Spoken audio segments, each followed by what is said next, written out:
benteng hidupku, benteng hidupku. Sekalipun ku berjalan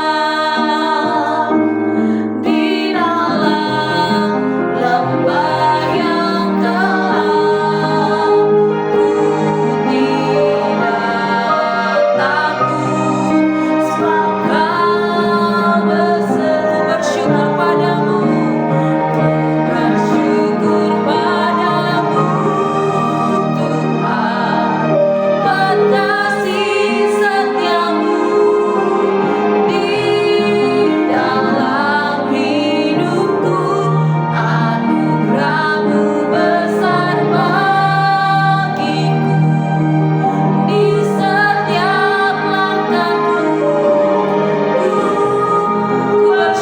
padamu, bersyukur padamu Tuhan, buat kasih setiamu di dalam hidupku. Anugerah-Mu besar bagiku, di setiap langkahku. Ku bersyukur padamu Tuhan, ku bersyukur padamu Tuhan, buat kasih setiamu di dalam hidupku. Anugerah-Mu besar bagiku, di setiap langkahku. Dengan sungguh-sungguh katakan, ku bersyukur padamu, ku bersyukur padamu Tuhan, buat kasih setiamu di dalam hidupku.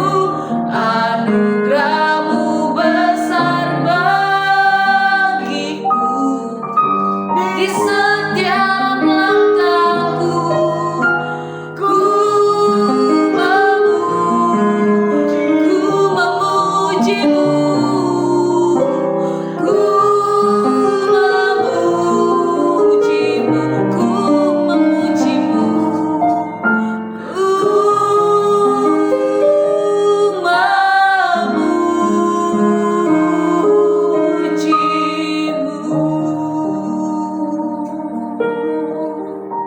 Terima kasih Tuhan Yesus, Engkau baik, sungguh baik, teramat baik dalam hidup kami. Tidak pernah berhenti kami mengucap syukur kepadamu ya Tuhan, karena Engkau memelihara kehidupan kami. Terima kasih, kami memuji, kami menyembah Engkau Tuhan, Allah satu-satunya di dalam hidup kami. Terima kasih Bapa, terima kasih. Sungguh Engkau Allah yang ajaib, Engkau Allah yang berkuasa atas hidup kami. Terima kasih Tuhan, terima kasih. Saat ini kami perlu firman Tuhan yang terus menguatkan setiap kami. Berfirmanlah ya Tuhan, karena kami sudah siap. Dalam nama Yesus, haleluya, amin.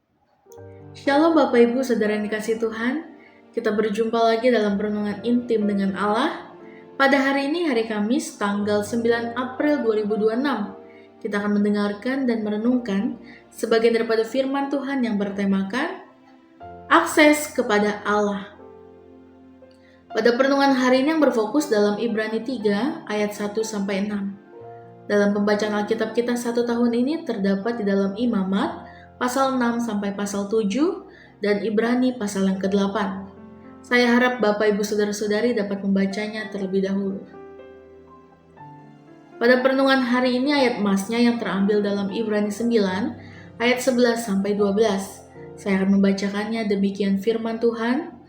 Tetapi Kristus telah datang sebagai imam besar untuk hal-hal yang baik yang akan datang. Ia telah melintasi kemah yang lebih besar dan yang lebih sempurna, yang bukan dibuat oleh tangan manusia. Artinya yang tidak termasuk ciptaan ini, dan ia telah masuk satu kali untuk selama-lamanya ke dalam tempat yang kudus, bukan dengan membawa darah domba jantan dan darah anak lembu, tetapi dengan membawa darahnya sendiri, dan dengan itu ia telah mendapatkan kelepasan yang kekal. Salah satu kerinduan terbesar manusia sepanjang sejarah adalah kerinduan untuk mendekat kepada Allah. Dalam setiap budaya dan peradaban, manusia selalu berusaha mencari jalan menuju Tuhan. Ada yang melakukannya melalui ritual, pengorbanan, doa-doa panjang, atau berbagai usaha religius lainnya. Namun ada satu masalah besar, yaitu dosa yang membuat manusia terpisah dari Allah. Alkitab mengatakan dalam Yesaya 59 ayat 2, yang merupakan pemisah antara kamu dan Allahmu ialah segala kejahatanmu. Sejak manusia jatuh ke dalam dosa, hubungan dengan Allah tidak lagi terbuka seperti di Taman Eden. Manusia tidak lagi bisa dengan bebas masuk ke hadiratnya. Kekudusan Allah begitu sempurna sehingga dosa manusia menjadi penghalang besar. Dalam perjanjian lama, Allah memberikan sebuah sistem ibadah melalui bait Allah dan imam besar. Setahun sekali, pada hari pendamaian atau Yom Kippur, imam besar masuk ke ruangan Maha Kudus di balik tirai bait Allah untuk mempersembahkan korban penghapusan dosa bagi bangsa Israel.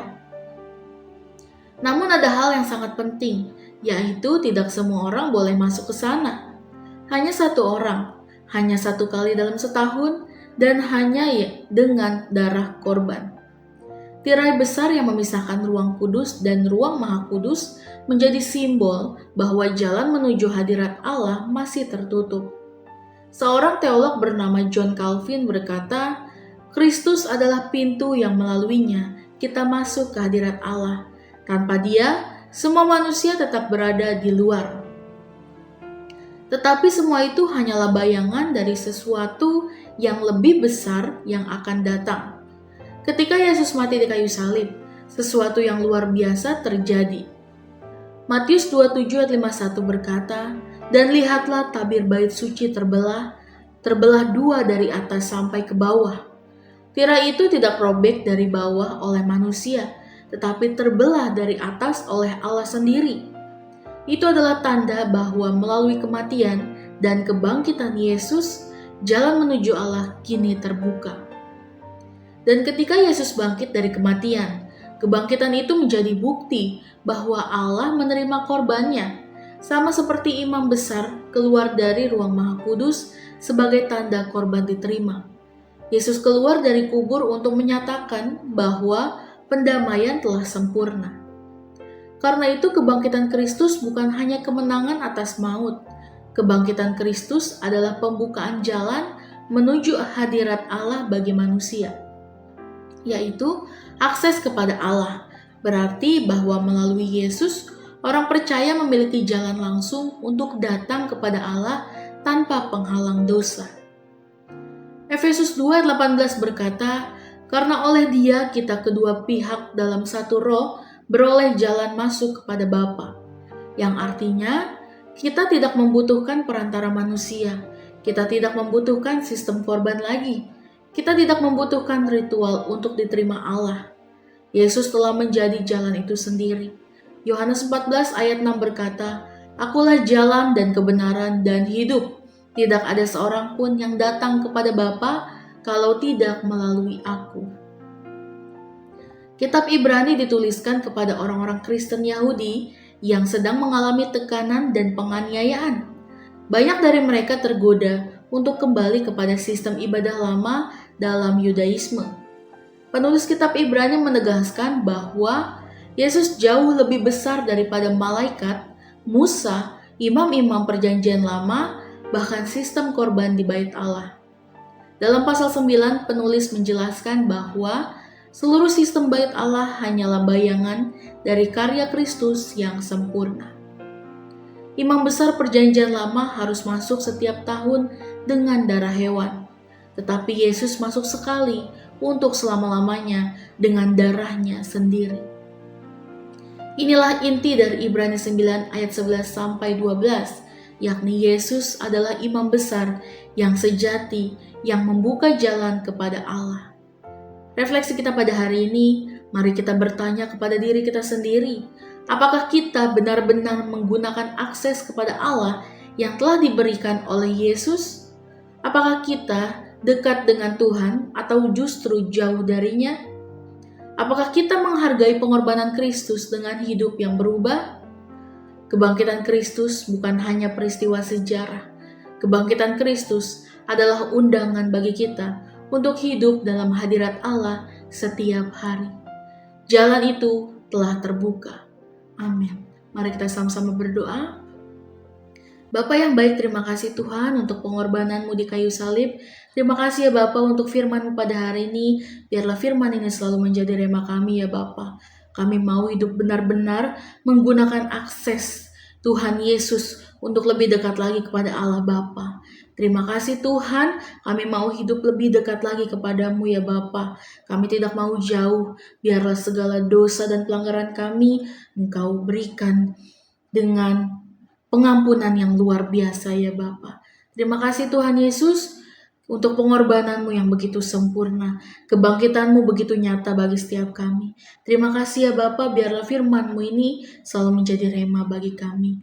Biarlah kehendak-Mu yang menjadi bagi kami. Terima kasih Tuhan Yesus, dalam nama Tuhan Yesus. Haleluya. Amin. Salam sejahtera bagi kita semua. Shalom.